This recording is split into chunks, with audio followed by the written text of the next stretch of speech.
Are you the owner of an offshore business but unsure of the best ways to structure your banking? Then today's video is for you. Do you own a global business, or maybe you were thinking about expanding your local business into a global perspective? Then today's video is for you, because I'm going to tell you what are the basics of global banking that you can implement in your business structure. As we know, you have a global business if you are dealing with more than one jurisdiction. And when you're dealing with more than one jurisdictions, maybe your clients are in different countries, or maybe you have different branches and companies in different countries, or vendors that you are dealing with are outside of your home country and home jurisdiction. You also need to make sure that you can have the cash flows, like incoming payments from your clients or outgoing payments to your vendors, and you know how to deal with that. And at the same time, you are not taking on extra costs just because of not maybe finding the best structure and planning for your banking. So there are several things that you need to consider, and when we go through all those details at the end of this video, you will know what are the key elements that you have to have in your global banking to make sure that you have the best structure there for your global business. So the first thing that comes to mind, of course, is just choosing the best jurisdiction to bank. And mind you that it doesn't mean that it has to be the same jurisdiction that you are legally present. Like you can have a company in one country and you can bank in another. So don't limit yourself with geographical locations. So the way that you need to just start thinking about that is, where should I have money? Because it's going to be easier for me to pay somebody. Or where are my clients? If my clients are in the US, why don't I have a bank in the US? Or why don't I have a currency account in the US dollars to make sure that it's easier for my client to pay me? And if I have a vendor in India, why don't I make sure that I have a bank account that's has good relationship, the bank that has good relationship with Indian banks, and will not be asking me questions for every transaction that I'm going to be making to this vendor. So these are the considerations in regards to choosing the best jurisdiction for you. I think that it also ties into tax. We're not going to talk a lot about tax in this video, but if you are a subscriber of our channel, you know that it's very important to think about tax. And in some cases, even having a bank account in certain country could have a tax consequences for you. So think about, when you're thinking about where to bank, it's important to think about also the tax consequences. Just holding money there, is it okay? Or is it going to be something that's going to add to your obligations for the tax purposes? So the first topic, jurisdiction. You know what to think about, and make the right choice for your business depending on your presence, client-wise and vendor-wise. The next topic to think about is, what is the purpose of the bank account that you need? So the way that we usually think about the banking is transactional banking, day-to-day operations that you have to maybe you have to make payroll, maybe you have to pay vendors or receive client payments. And at the same time, maybe you have you would want to maybe have a savings account, or maybe more about wealth management. Maybe you are at a stage in your business where you have accumulated some funds and you want to think about making sure that those are not sitting doing nothing, and you are of course diversifying your assets. But one of the way to do that is maybe keep a wealth management account, or keep a investment account, or keep a savings account. So when you're thinking about the global banking structure, you have to think about, okay, this is a transactional bank account because you need transactional bank account. You cannot conduct your business without that. But at the same time, maybe I should also be thinking about in the next 12 months, I'm going to accumulate X number of X amount in revenue. So where does this money go? Maybe it's good to get started on the savings account right now to make sure that you have the ability, you have the infrastructure for when you have sufficient funds to open a term deposit or something similar. So this is also a key point to make sure that you're not stuck with only savings account where you cannot make any transactions, or on the contrary, only save a transactional account where you have high amounts in the balance and it's just not getting you any interest gains. Depending on what is your priority in regards to the privacy that you're getting, you will definitely be directed either to more secure jurisdictions where, for example, in Switzerland, they have more privacy. And mind you that complete privacy is no longer the case in any of the jurisdictions that we know at Nomad Capitalist, and I guess that we do know almost all of them.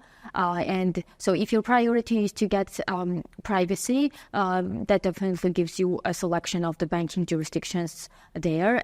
But if you're okay with like some reporting and some information sharing between countries and government agencies, then maybe you have a bit more options out there, because you need to think about the fact that most countries and most banking systems right now do have a minimum of reporting that they are doing. So there are different reporting obligations. For example, for US, there's FATCA that obligates all the countries and all the banks to share information with the US to confirm that the citizen or US person has a bank account, holds a bank account there for a certain threshold. The next thing that is a key element for your offshore banking and global banking structure is for sure having multiple currency accounts. So as we speak about on our R&D channel, we always try to diversify, and one way to diversify is making sure that you hold different types of assets and different currencies, and in some ways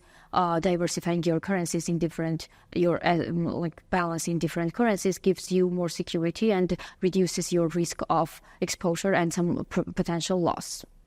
The next thing that you need to think about in regards to finding the best banking structure for your business is definitely the right, not the right, but also like multiple jurisdictions. So what I would advise in any case, be that in regards to where you're doing business, but also in regards to where you're banking, is diversification. So don't put all your money in one country, and even in one bank. If it's a bank that has multiple branches in different countries, like I would always diversify and make sure that I have funds in like different countries and different banks. And that gives you flexibility that reduces your dependency on just one economy and one government. And that is the best way to make sure that you can continue your business, you can continue your day-to-day operations. Even if something happens in one country, you have an alternative in another. So diversification is definitely a key here.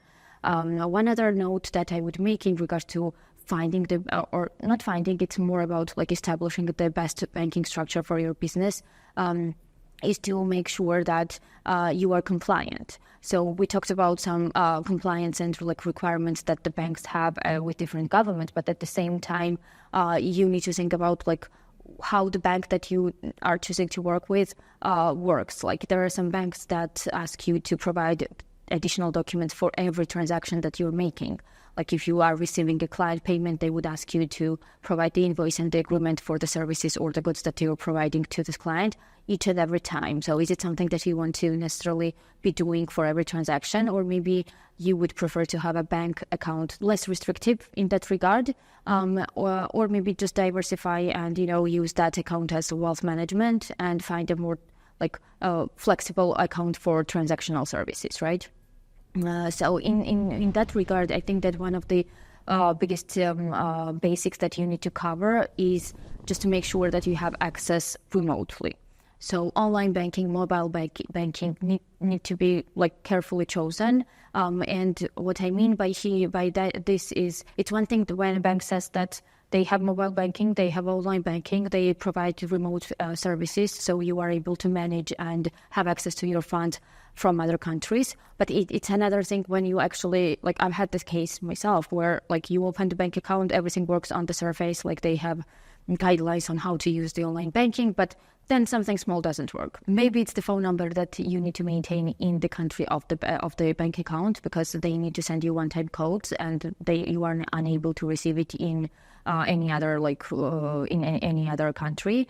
So these are the small details that you have to think about, and it's such a small nuance, but it makes a huge difference, because if you are unable to log into your online banking from another country, you essentially don't have any access to your bank account, you cannot make any transactions, you cannot use the funds that you have there unless you actually visit the bank. So it is important to know that on a practical level, you have access, you have management and control of the funds in the bank account. And I think on some level, it's asking stupid questions that really gets you to get the best structure.